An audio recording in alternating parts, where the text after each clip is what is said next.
to like and subscribe, will you? Morning! How are you everyone? Kumusta ka bayan? Ako po dito where I'm at, where I was born, yeah.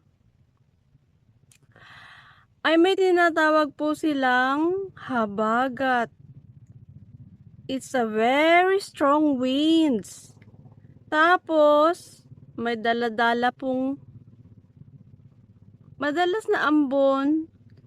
Minsan ay uulan. So the skies is always gray. So ngayon maganda po ang sikat ng araw. And since January 2, meron po akong headache. Antindi, paulit-ulit. Ngayon lang po nawala. I'm happy. So ngayon, dahil maganda po ang sikat ng araw, ay akin pong inayos ang aking mga halamang naghahabaan na. At iniayos po natin ang kanilang talbos. Katulad po ng talbos ng kamote, iniayos natin dahil yan po ay aking palalamanin. Alam niyo po, nagtanim ako ng maraming kalabasa. Akala ko pag namulaklak, yun na po yun. Laman na ang lalabas, but it's not. Naluluoy po ba? Nalalaglag ang bulaklak. Kung nagkakaroon naman po siya ng maliit na, how do you call that? Maliit na bunga, nagdidilaw, napuputol. So, meron po akong isa doon na medyo lumaki-laki na. At yan po pala ay yung pong kanyang bunga ay sa medyo dulo na ng kanyang talbos. And, yung pong aking bahay ng manok na, how do you call this again? Native chicken. 90% finish na po. Pintuan na lang ang wala. Ang sabi nga ay pwede rin pala itong bahay. Really, pwede pong bahay. I'll show you. Yan ang ating kamote na ating inayos-ayos dahil sila po ay nagbo-vine na. Nagbo-vine sila sa sugar cane, sa kahoy. Ayan, meron pa pala akong hindi na ibababa. Ay! Yung akin pong kalabasa dito. Yan ang kanyang bulaklak. Meron pong bunga, ba't hindi natuloy? Hanggang saan kaya siya makakarating? Andun na siya sa labas. Ang akin pong bakod na kawayan, hindi matapos-tapos. Dahil wala na po akong mapulot. And look at this everyone. Opa! Buhay na. Buhay na. Buhay na. Yung aking kalabasa, ayan. Ayun, ayun, ayun.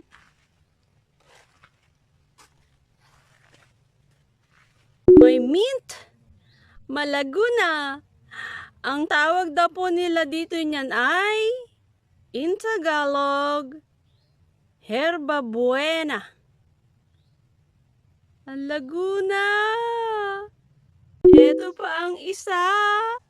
Ay naku po, you know what? Patpating-patpatin po yan nung aking hiningi. Itinanim ko, mabubuhay o hindi. Now, look at them. Here's what I mean. Ayan po, nagdidilaw. So, maya-maya lang po yan, ay tanggal na po yan sa kanyang stem.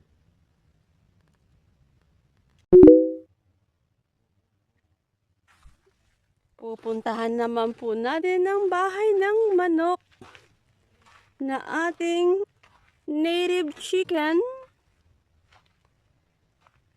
There you are.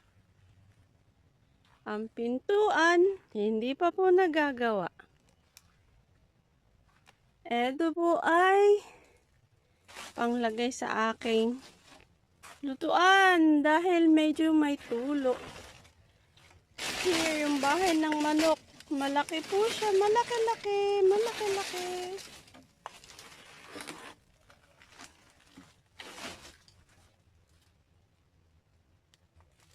There you are. Ang bubong.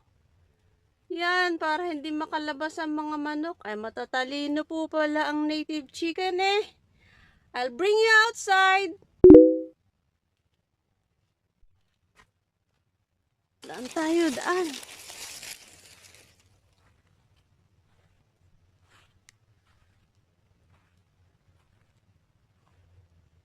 There you are. Hindi na po yan puputulin dahil yan po ay nakaharap sa dagat.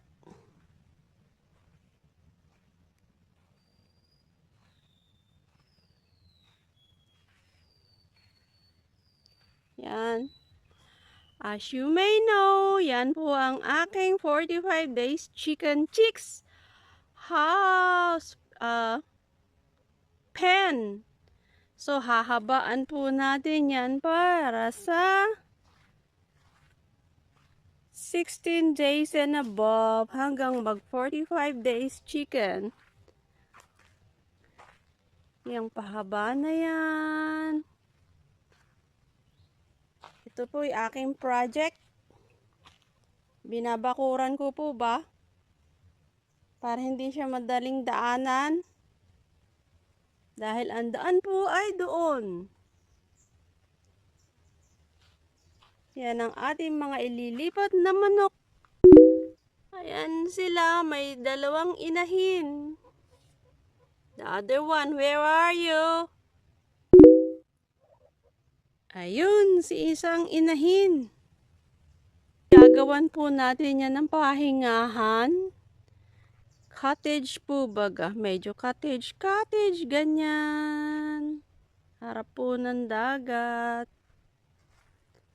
There's the sea. Malaki ang hibas. Puntahan po natin yung dagat. Let me show you.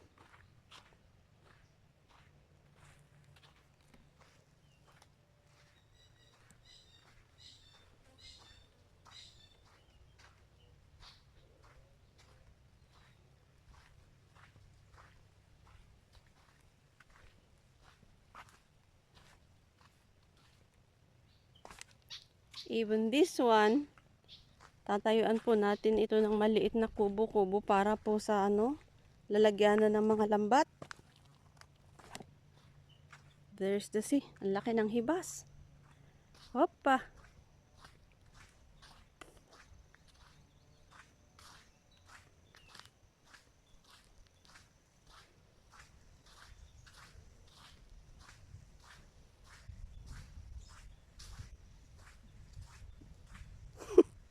Ayun si Wakoko.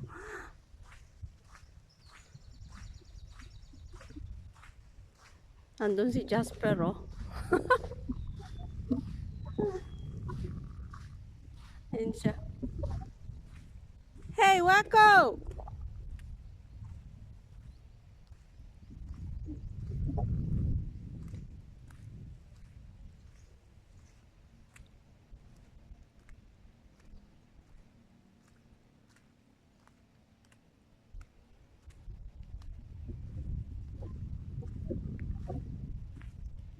Ang laki po ng hibas. Yan. Ha! Where's the sea pearl boat? Hala, nahibasan. Kung nasan man sila.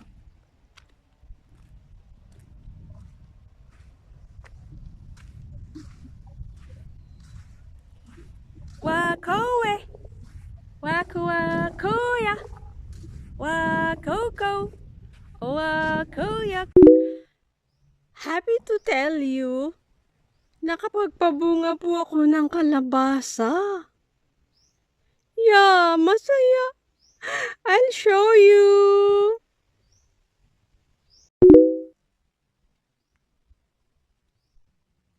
There you are. One.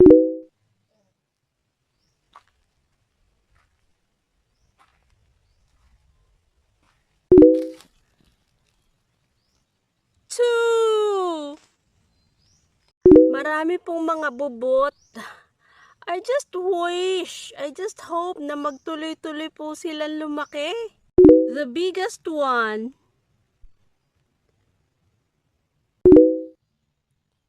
There's one more. There you go. Hindi pa po pwedeng makita yata. But I planted additional sweet potato.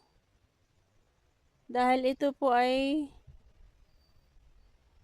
pinuto lang mga kahoy ng aking pamangkin. So I might as well use the space para po mapakinabangan. Ano?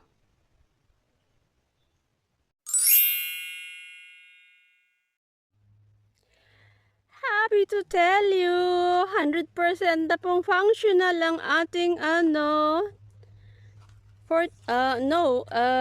native chicken pen.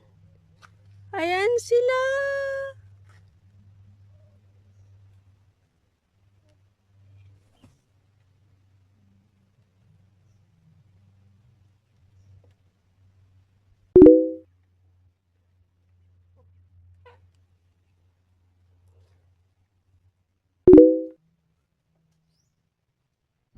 Meron po yung tatlong inahin actually.